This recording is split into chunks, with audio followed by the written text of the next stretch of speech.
things need to change. Losing a friend in Patrick was unfortunate, and it shouldn't have never happened. There should have been a lot of things that have been set into where he should have been protected, to where he should have had a team that's done right by him.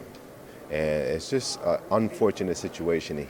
He passed away doing what he loved, so that gives me joy. But at the same time, knowing that he didn't need this sport, and knowing that he was a great person and he touched everybody's heart that he came in contact with, including mine, on a whole nother level. Like, people truly don't understand how this kid impacted me. And I was the reason why he started boxing. And he shared that message with me one time when we were sparring and we came in the locker room together. And I never felt so humbled in my life, because here was this kid who was so articulate, so respectful, so gentlemanlike, was giving me some form of genuine praise and respectfully saying that I admire you. I had never had that happen, and it changed my outlook on that from that point on. But to know that he's gone now, all I can do is just fight with his memory, fight with his spirit, and go in there and do my thing, because I know Patrick would have wanted that. Two-part on that. One, what could have been done differently, if anything? Let me know what could be done. And the second part of that question is, did it make you question wanting to continue in boxing after it happened? I'm not going to answer the first question because the damage is done. But we could prevent the damage if there's any. Yeah, but you got to understand too that this sport, the powers to be control the narrative, and if it was more heartfelt, then you wouldn't have situations like this. So you wouldn't move your child, if it was your son in there boxing, a certain type of way, back to back to back to back, tough fights, maybe losing one or two. You would make sure that he was nurtured in the right way. You would make sure he would get every possible chance to be successful. And if he wasn't successful, set him up so that he still can have a great career, but doesn't take any damage. I still didn't watch the Patrick Day fight, his last fight. I didn't see any highlights. The only thing that stays in my head is the image when he was on the ground. And that is like something really hard to deal with.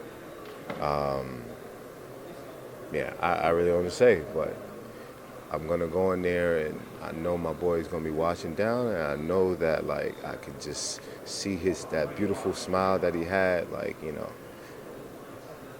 Still on your mind a lot, huh? Still on my mind. I mean, his trainer and his team told me the last thing that he had said before going into the ring, because, when I was younger, I used to have braids. And he had just recently got his fresh cornrows, and it was like, man, Patrick, you're looking good. He was like, yeah, I'm looking like a young Danny Jacobs. Hearing that, man, that touched me so much, Like, it broke me, actually. But boxing is not for the faint. It's not for the weak.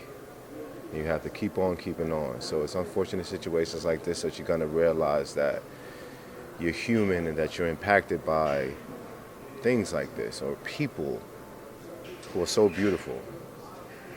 All I can do now is just continue to strive and fight in his honor, because he's no longer with us. Certainly it's a tough thing. I'll be honest, it's made me question covering this sport, because people shouldn't die in sport, right. Honestly, and it's made me question a lot of things a lot. So I would imagine the emotions that you're having to deal with and fight through as well. It's a lot, because, man, fighting is a mental thing anyway. It's a majority mental. You're going in there, a physical sport, but you're fighting with your mind, Just hoping that I can go in there with a clean slate, just make sure that I'm focused and not think about. I'm a professional, so I do a very good job of going in there and getting the job done, despite the distractions that's going on outside the ring. But this was a major blow. Speaking of this fight, it's your first fight at 168. You mentioned up there that you feel better, Yeah. that you didn't feel right before, because it is a tough weight cut.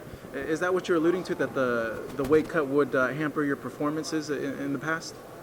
100%. I think that if you was to see me leading up to the gym to where I'm at my comfortable weight, you'll see how I'm performing inside the ring.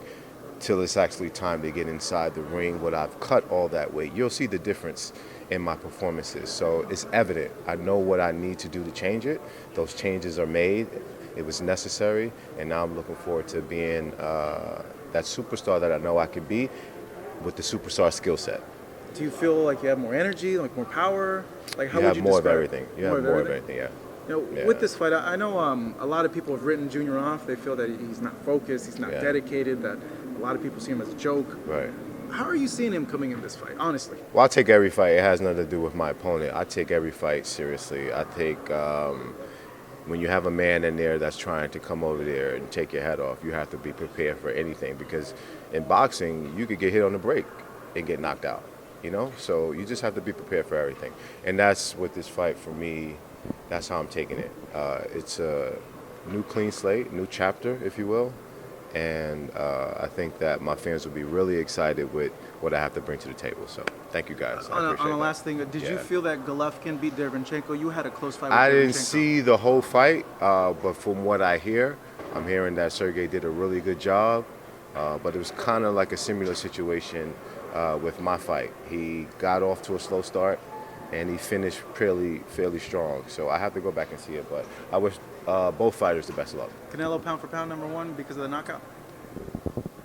I have to think about that. I'm not sure. I haven't been following boxing for a while, so I have to really sit back. But T-Bud, to me, I still feel like T-Bud is my favorite because style-wise, man, I think he has it all. But wish the best of luck to all the pound-for-pound contenders.